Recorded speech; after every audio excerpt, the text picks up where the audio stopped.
self-improvement has nothing to do with your porn use. Similar sort of concept here, Yeah. but do you want to just talk a little bit about why self-improvement literally has nothing to do with your porn addiction? Well, if you need to improve, that means there's something wrong. You know what I mean? So again, it's you use porn or you have an addiction because there's something not right with you, right? When the only thing that's not right with you is you have addicted neural pathways, right? I mean, maybe Yeah. there's some shit wrong with people. I don't know. Nobody's perfect or whatever. But again, it's just a way, it's the wrong focus. It's a way of, running away from the desire, thinking that somehow if I become this or I become that, then I'm not going to want to do this anymore. Mm. Just not true, you know? I love what you said there about self-improvement means there's something wrong with you. Like, Got to improve. so it's so important to start realizing that you can get to a position where you actually just feel good enough in in yourself, like as you are. Like you don't need to be on this treadmill of always trying to improve and optimize and strategize every single area of your life. Like you can get to a position where you're just cool with living sort of moment by moment and accepting yourself as you are.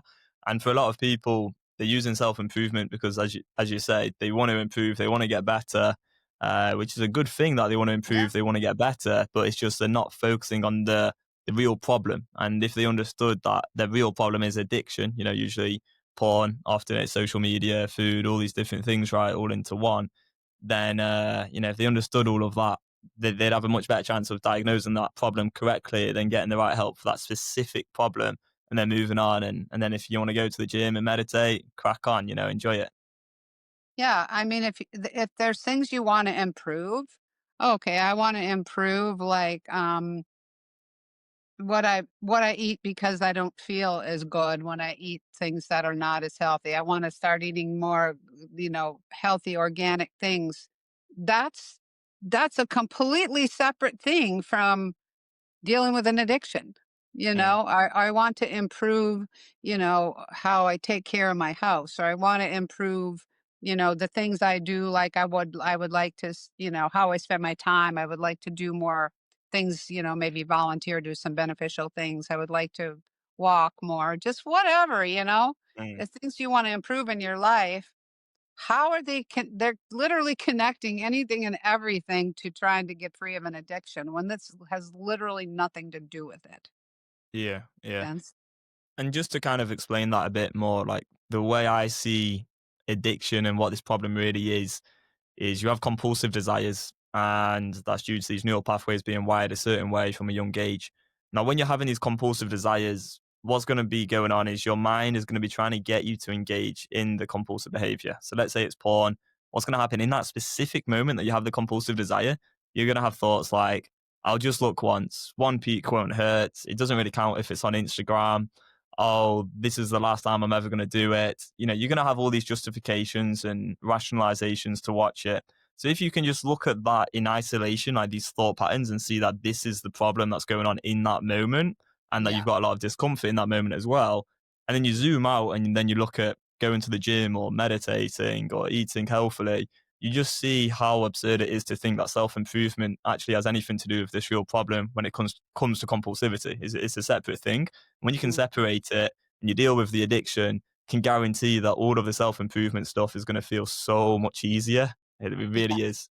Yeah. Well, yeah, and the other thing too is if you think that there's something wrong with me that I need to improve, people will use that as a reason, as a helplessness, as a, "Oh, there's something wrong with me.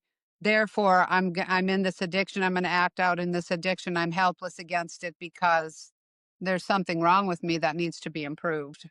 Yeah, and a bit like what you said earlier about the whole journey thing is what you can have as well is the addicted part of the mind saying, well, when I get to this position in life, that's when I'll be able to stop watching porn. It's like, and using the self improvement as the excuse, as you say. So it's like, when I have a really good body, when I'm making this amount of money, when I'm in a relationship, that's when I'll be able to stop watching porn. Whereas it's you stop watching porn and then you're going to get to enjoy improving yourself if you want to do that. Or maybe you start watching porn and you go, actually, I'm good. I don't really Yeah, need to improve anything, which is also possible. Let's see. So, I'm yeah. good. Yeah, Yeah, yeah, yeah. love it. Yeah, All right, that's let's go usually for more of the reality is because when people when they stop the addiction successfully and really feel good about it, they're not seeking all this, self improvement and whatever else. They just kind of like, I'm good. Yeah, yeah, yeah, yeah. I used 100%. to have I used to have a coach called Louis, and I really liked him in many ways, and I took some things away from working with him. However, in the early days of running Beyond Compulsion, he kept trying to get me to build a different course on top of the Beyond Compulsion methods to try and help people with like the next level of sort of self development, self I remember improvement. that. Yeah, yeah. And no matter what I did, I'd always get stuck because I'd be talking to clients, and like I remember one client, I won't mention his name, but like he just got really, really clear on using the Beyond Compulsion method for everything. And then we'd have coaching sessions, but we just got to a position where there was literally nothing to talk about. And I'd ask him like, Good. so yeah, I remember literally, I that. was like, so do you wanna work on this area of your life? And it'd be like business, and then it'd be like relationships, then it'd be like traveling. And I would ask him these questions, and I was like trying to almost like see, like, is there something I can help him here with? There just wasn't anything. And then we just stopped having the coaching sessions. We're still in touch today, right? Like he posted in school last week. But he's just good. And it's like, yeah, fair enough. Crack on with your life. Like that's perfect. Yeah, So it doesn't have to be quite as complicated as people think. If you've yeah. got a clear method to deal with that part of your mind, then yeah, you're gonna crack on and probably enjoy life a lot more. So yeah, I it's cool. remember when I used this method to stop smoking all those years ago. My mentor, Patricia, she'd call me, do follow-up calls, and I remember like a couple months or whatever, month in or whatever, after I'd gone through my peak of withdrawal and really changed my pathways and was just feeling great. She'd call me up and she'd be like, "So, are you having any junky thinking? What's going on? La la la." And I'm like, "No, I'm good." It was like I could make something up, but I really am not having any junky thinking. I've changed pathways and I'm good to go. So yeah. Mm, mm. And I think a big thing about that, which I've learned, is when we focus on doing stuff more, like just being alive and just focusing on what we're choosing to do and why in a way. We're going to be in a better position than always thinking about what am I not doing. It's almost like the elimination of that thinking in such a deprivation based way is all you really need to be free in many ways. So like when you get to a position where you're just like you know that everything you're doing you're like choosing to do and there's no such thing as not doing something.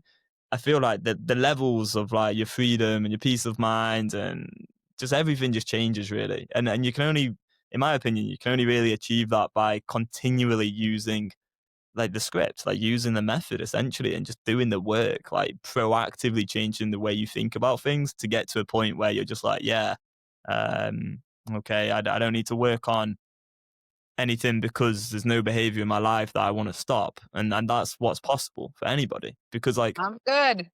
yeah, you're good. Yeah. That's all you need. But then like that's not to say you want to stop improving in other areas of life. Like there's so many things Yeah. that I'm still very passionate about working on. Obviously I'm not perfect, I say dumb shit from time to time. I say embarrassing Really? stuff. Yeah, I exactly. didn't notice.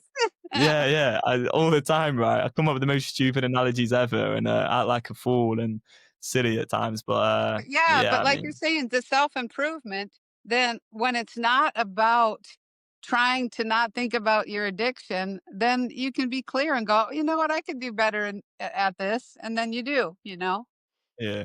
yeah. And It's also, it's like yeah. you're good with discomfort as well. So it's like Yeah. nothing can really hurt you that much in a way. Even if like someone leaves a comment on this and it's like, "Oh my god, you guys, like you stop showing off about your method. Ah, you dickheads! Yeah. Like just blah blah blah." Like someone might do that and like they might comment and they hate on us or whatever. But it's just like, okay, well, that's Go cool. do some self-improvement. Yeah, like don't listen to us then, Yeah. that's fine. So, and Yeah. it's not going to be for everyone. This podcast, it really isn't. It honestly isn't, and that's absolutely fine. Like, Was if it you're here, you're it listening, was, good on you. Go was it on. Monty Python or something? People would get, like, all offended by I don't know if it was Was it? Monty I don't Python. I know. don't remember, but they're like, there some people might be offended by this, but if you're one of those people, do us both a favor and don't watch. Yeah, yeah, Do us 100%, both a favor 100%. and don't listen if you think we're full of shit, you know? Yeah, definitely. And the thing is as well, like your perception of like what we're talking about today and whether you want to believe what we say or not, that's all on you. And like your perspective is going to be formed largely from everything else you've ever consumed and what aligns with you and like at what stage you're at personally and just what's on your mind right now as well. But I think one of the biggest things that we're getting at with all of this is probably taking responsibility, taking ownership, and knowing that there's nothing really that me and Mary can say to actually fully solve someone's like porn addiction as well. Like it's 100% on you. Like we can provide tools, education, we can talk about this and that can be useful to people. But really it does come down to individuals to grab the education and go, okay, I'm going to go use Yeah, this and I'm going to yeah, implement it. Some people yeah. will, some people won't. Okay, sorted, right?